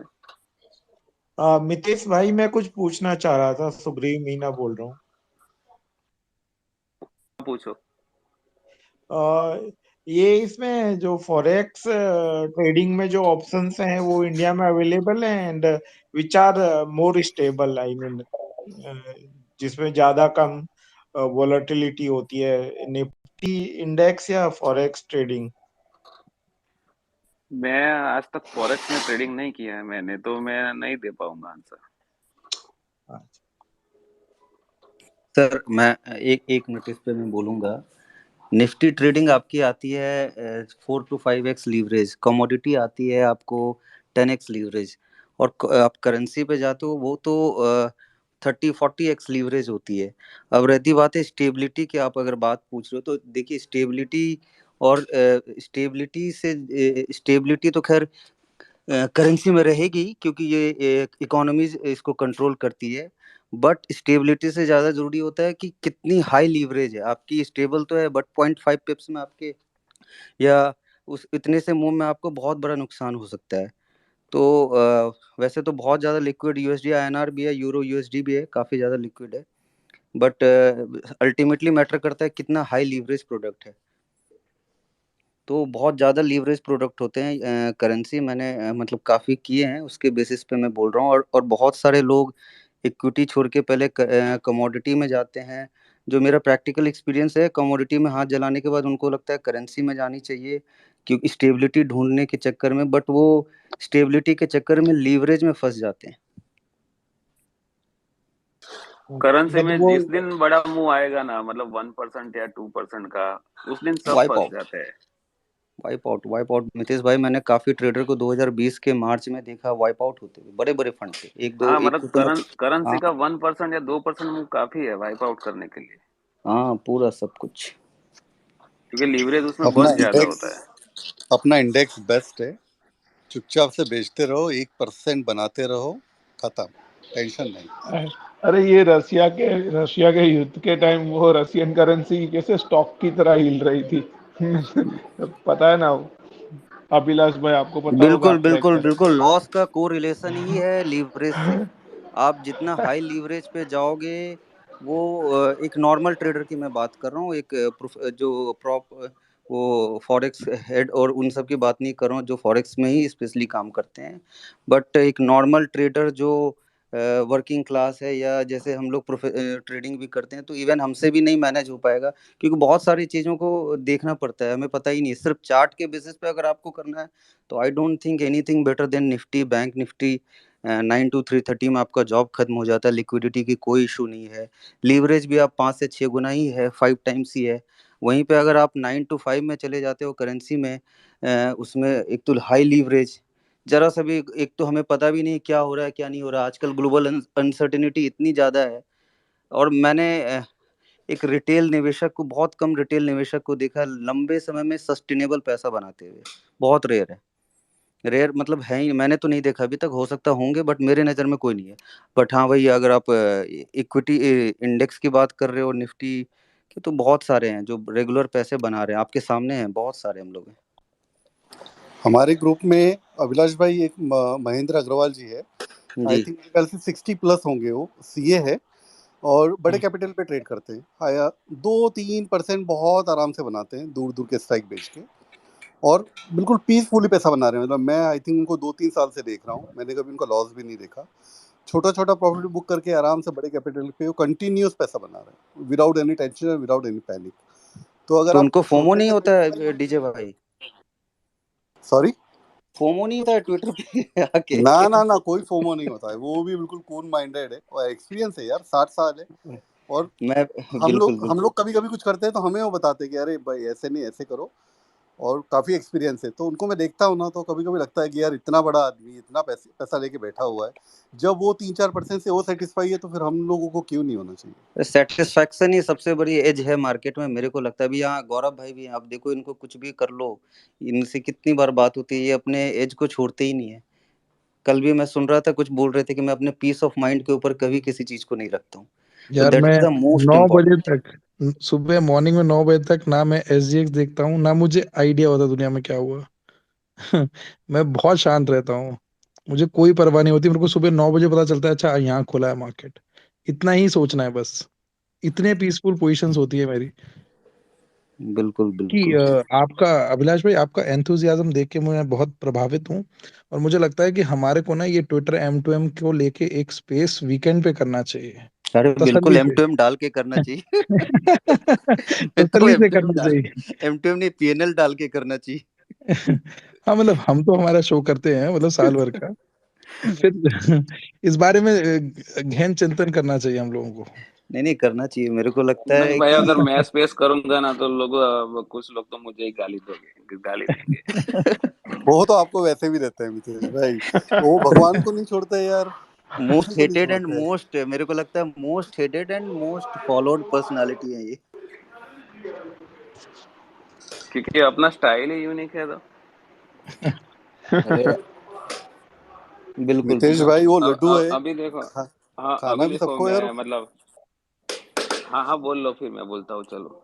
मितेश भाई है ना, वो बोलते हैं ना, वो शादी का वो लड्डू है कि खाना भी है और पास भी नहीं जाना है, मतलब चुपचाप से सबको उनको फॉलो भी करना है, और पीठ पीछे कुछ भी बोलना भी है। मैं तो बोलूंगा मितेश भाई, आपका कभी भी नुकसान हो तो आप डालो ट्विटर पे, कभी खुशियां बांटो लोगों के बीच में, लोगों को खुश अरे होने देखो, दो। देखो मेरा सबसे ज्यादा जो नुकसान हुआ था ना, वो मैंने ऑलरेडी डाल दिया था उस दिन। मतलब लोगों को, मतलब ये भी हो सकता है, वो बताया था मैंने। मतलब जो 5 CR उड़े थे मेरे, मतलब विद इन 1 सेकंड में, मतलब वो तो गलत आपका ट्रेड से, एक अपना गलत बटन से। हो गया था। तो सेल्फिश एक्ट था सर, वो हाँ आपका एक सेल्फिश एक्ट था, आप नजर उतार रहे थे अपनी। हाँ, लेकिन वो नजर उतरने के बाद थोड़ा अच्छा हो गया। ऋषि भाई, welcome as a speaker. Thank you Gaurav भाई। बेसिकली आप लोगों को सुन के मैं काफ़ी देर से सुन रहा हूँ आप लोगों को। सो एक्चुअल में मेरा नीश तो नहीं है इन सब चीज़ों में, बट मैं लर्न कर रहा हूँ। और जैसे अपन मिले थे मितेश जी से, तो उनसे भी काफ़ी चीज़ें मतलब सीखने को मिला था, और डीजे भाई से भी। सो अपना जिस चीज़ में नीश नहीं है, बट आप लोगों से मैं सीख रहा हूँ, और आज काफ़ी कुछ सीखने को मेरे को मिला आप लोगों से। जो आप लोग डिस्कशन कर रहे थे और हैजिंग के लिए बात कर रहे थे, और आपका भी सुना मैंने, रौनक जी को भी सुना, डीजे जी को भी सुना। सो काफ़ी अच्छा लगा। तो मैं तो बस आप लोगों को एक थैंक यू कहना चाह रहा था कि अगर आप लोग ऐसे करेंगे तो मेरे जैसे इंसान को भी बहुत कुछ सीखने को मिलेगा। Very modest of you. नहीं सर, सच में सर, क्योंकि एक्चुअल में जैसे मेरा तो कोई डेली का इनकम का कोई वो नहीं है, बट क्योंकि मेरा तो मेन इन्वेस्टिंग का ही आपको पता ही है।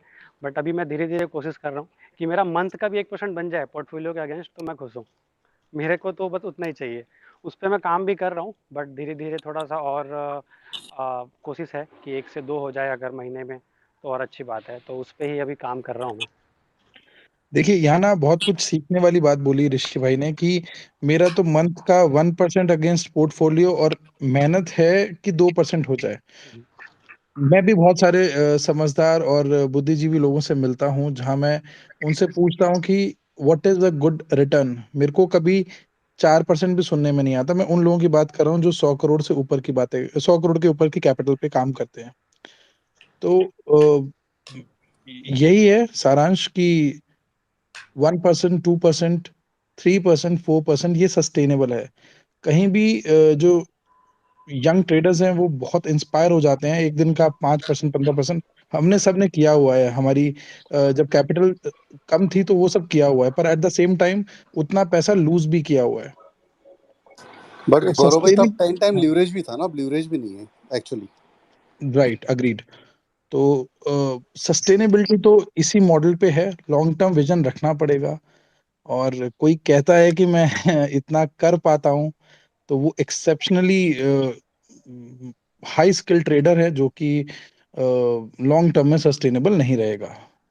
हाँ, अच्छे अच्छे महीने आते हैं, अच्छा टाइम आता है, अच्छे साल भी आते हैं, पर ऐसा नहीं होगा कि ये मॉडल लाइफ टाइम चलता है। अभी ऋषि भाई को है ना, मैं फॉर्मूला बता देता हूँ 1% कैसे बनाने का। हम लोग जब ऑप्शन सेल करते हैं ना, तो मार्जिन रिलीज करने के लिए हम दूर के ऑप्शन बाय करते हैं और उसका प्रीमियम ऑटोमेटिक बढ़ा देते हैं। वो आप सेल कर दो, वीक में 0.25% उससे बन जाएगा। नहीं बिल्कुल बिल्कुल बन सकता है। अभी बेसिकली मैं तो कुछ नहीं करता हूँ होल्डिंग के अगेंस्ट ना। जैसे लॉट साइज के बराबर अगर अपने पास होल्डिंग है, तो उसकी 7 से 10% दूर की कॉल राइट करते हैं, तो ईजिली 1%, 1.5% एंड इवन कई बार 3% भी बन जाता है। बट मेरा टारगेट बस 1% का ही रहता है, वो होल्डिंग का अगेंस्ट। क्योंकि ऑन एवरेज अगर आपके पास अच्छा स्टॉक है, तो वो 12 से 15% का CAGR दे देता है। प्लस साल में अगर हम डिविडेंड की बात करें, तो वो करीब करीब एवरेज पूरे पोर्टफोलियो पर 1 से 1.25%, मतलब एवरेज 1% का वो बन जाता है। प्लस अगर एडिशनल कैपिटल के ऊपर बनाएंगे, पूरे महीने का 1% का टारगेट रखेंगे, तो 12% वो हो गया। तो बड़े कैपिटल पे क्या होता है कि फिर आपका 12 से 15% CAGR आ गया, 1% के आसपास डिविडेंड आ गया, और कॉल राइटिंग करके पैसा आ गया, तो ऑन एवरेज आपका आराम से 25-30% साल का बन जाता है। और अगर अपन किसी को भी अगर ये बोलते हैं कि नहीं हम 1% आराम से कमा रहे हैं, मतलब कई लोगों को तो ये लगेगा कि नहीं वो एक अच्छा रिटर्न नहीं है, लेकिन अगर हम लॉन्ग टर्म का देखें 3 से 5 साल में, तो ऑन एवरेज 25 से 30% का आराम से बन जाता है। बाकी बस मैं अभी तो गौरव भाई के साथ भी मतलब बात करता रहता हूँ और थोड़ा सा सीखने की कोशिश करता हूँ। बट अभी क्या है कि मैं बैठा भी था सर गौरव भाई के साथ, बट वो 9 से 4 कंटिन्यू बैठ पाना मेरे लिए थोड़ा सा मुश्किल हो गया था। तो मेरा हेल्थ का भी इशू हो गया था उस बीच में, तो फिर मैं कंटिन्यू नहीं कर पाया उस चीज़ को। बट मैंने बोला गौरव भाई ठीक है, अपन धीरे धीरे करते हैं, कुछ ना कुछ मैं और इसमें कोशिश करता हूँ सीखने के लिए। बट वो चीज़ मेरे को फिर उतना अच्छे से सूट नहीं कर पाया, तो इसलिए मैं कंटिन्यू नहीं कर पाया। नहीं तो मेरा बहुत मन था कि गौरव भाई के साथ बैठ के और चीज़ों को करना, और क्योंकि कैपिटल तो रहता ही है और पूरा मार्जिन भी मतलब पूरा पड़ा रहता है। क्योंकि अगर आप 1 करोड़ के ऊपर अगर आप काम करते हैं, और तो maximum 15 lot he call right होती हैं अगर मैं बात करूँ एवरेज के अकॉर्डिंग, तो पूरा मार्जिन तो पूरा पड़ा होता है प्लेज करने के बाद भी, तो उसको यूज कर सकते हैं। बट वो प्रैक्टिकली मैं नहीं कर पाया उस टाइम। क्योंकि मतलब बोलते हैं ना कि हाँ, एक बात मैं और कहना चाहता हूँ कि जिसको जो चीज़ सूट करे, जो भी ट्रेडिंग स्ट्रेटेजी, जैसे आप बिल्कुल बिंदास प्ले करते हैं, बट आपको पूरी चीज़ें पता है, एक्सपीरियंस है। कई लोग जैसे हैज करके काम करते हैं, जैसे मैं भी जनरली हैज करके ही काम करता हूँ, 99% ऑफ द टाइम मैं हैज करके ही करता हूँ। तो इसमें क्या है कि जिसको जो चीज़ सूट करती है, पहले उस चीज़ पर काम करना चाहिए जो आपको सूट करता है। जब मैंने स्टार्टिंग में कैरियर स्टार्ट किया तो मैंने एफ से शुरू किया था। कोई रिस्क मैनेजमेंट नहीं, कोई पोजीशन साइजिंग नहीं, कोई ट्रेंड फॉलो करना नहीं, बस जो लग रहा है कोई भी स्टॉक सपोर्ट पे उठा लिया, कोई भी रेसिस्टेंस से बेच दिया। तो होता क्या था कि अल्टीमेटली लॉस, और वो भी उस टाइम ऑप्शंस बाइंग करके मैं काम करता था। तो एक्सपीरियंस बिल्कुल भी नहीं, और अब बाइंग करके काम करोगे तो क्या होगा आपको पता ही है। धीरे धीरे पता चला कि एक्चुअल में जो पैसा बना रहे हैं वो ऑप्शन सेलर बना रहे हैं। बाद में फिर मैंने ऑप्शन सेलिंग भी शुरू करी, बट वही है कि रिस्क मैनेजमेंट और पोजीशन साइजिंग नहीं है, तो क्या होगा कि आप फिर भी लॉस करोगे। तो ओवरऑल रिस्क मैनेजमेंट जो है वो बहुत इंपॉर्टेंट है। उसके बाद जब मेरे को ये समझ में आया कि नहीं, मैं अभी ऑप्शंस पे नहीं मैं अपना फोकस कर पा रहा हूँ, तो फिर मैंने इन्वेस्टिंग पे फोकस किया। फिर धीरे धीरे जैसे जैसे इन्वेस्टिंग पे मास्टरी हुई, फिर धीरे धीरे मैं अभी ऑप्शंस पे जा रहा हूँ। ऑप्शंस पे एक बार हो जाएगी तो फिर धीरे धीरे मैं टाइम अगर मिलेगा तो मैं इंट्राडे के लिए भी सोचूंगा। बट अल्टीमेटली यही है कि जो आपको सूट करे जो चीज़, उस पर जरूर फोकस करना चाहिए। जो चीज़ अगर आप मार्केट से, अगर आप कहते हैं ना कि अगर आप मार्केट से लड़ोगे तो आप कभी पैसा नहीं बनाने वाले हो। लेकिन लोग क्या है, यहाँ पर मार्केट से लड़ने की कोशिश करते हैं, मतलब मार्केट को टाइम करने की कोशिश करते हैं, तो वहाँ पर जाके प्रॉब्लम आती ही आती है। और आपको भी पता है, रिवेंज ट्रेडिंग मोस्टली लोग यहाँ पर जितने भी रिटेलर हैं वो रिवेंज ट्रेडिंग ही करते हैं, जो मैंने खुद भी अपने लाइफ में स्टार्टिंग में किया। तो वो एक रिवेंज ट्रेडिंग तो बिल्कुल नहीं करनी चाहिए। जो चीज़ आपको सूट करती है, पहले आप ये अपने अंदर ढूंढो कि आपको क्या चीज़ सूट कर रही है। एक बार वो अगर आपने पकड़ लिया, उसके बाद धीरे धीरे उस चीज़ में मास्टरी करो, उसके बाद दूसरे स्टेप पे जाओ। जैसे मैं अभी कर रहा हूँ, इन्वेस्टिंग के बाद अब ऑप्शन पे आया, फिर ऑप्शन के बाद अब धीरे धीरे मैं थोड़ा पोजिशनल पे जा रहा हूँ, 2 से 4 दिन की पोजीशन हैजिंग के साथ। उसके बाद धीरे धीरे मेरा टारगेट है कि मैं इंट्राडे को भी करूँ, क्योंकि टाइम रहता है मार्केट आवर में, तो अपन कर सकते हैं उसको। तो उस पर भी अपन फोकस करें, बस यही बोलना था मुझे। और मेनली तो मैंने आप इसलिए हैंड रेज किया था कि मैं आप लोगों को थैंक यू बोलने के लिए, जस्ट बिकॉज ऑफ, क्योंकि आप लोगों का जो 2 घंटे का करीब करीब का डिस्कशन हुआ, उसमें काफ़ी चीज़ें ऐसी हैं जिसको अगर मैं फॉलो करूँगा तो बेशक मेरा रिटर्न भी बढ़ेगा और रिस्क मिनिमाइज हो जाएगा। जैसे गौरव भाई के साथ मैं बैठा था, तो वो जैसे 50% पोजीशन बनाते हैं, फिर 75%। और जैसे अभी क्या नाम है, अपन ने डीजे जी से बात करी, तो डीजे जी का भी है कि जैसे 25% से बनाया, फिर 50% किया, 50% से ज़्यादा पोजीशन नहीं बनानी है फंडों में। तो ये सारे तरीके मतलब बहुत ही हेल्पफुल हैं, इवन मेरे लिए भी और बाकी जो लोग सुन रहे हैं उनके लिए भी। थैंक यू ऋषि भाई। Thank you sir, thank you. चलो, अभी कोई क्वेश्चन नहीं है तो हम एंड करेंगे। और ऐसा unexpected space without any announcement कभी भी आएगा। आज हमने मतलब डिसाइड ही नहीं किया था स्पेस करना है ऐसा, फिर अचानक मतलब कर दिया, फोन पे बात हो रही थी तो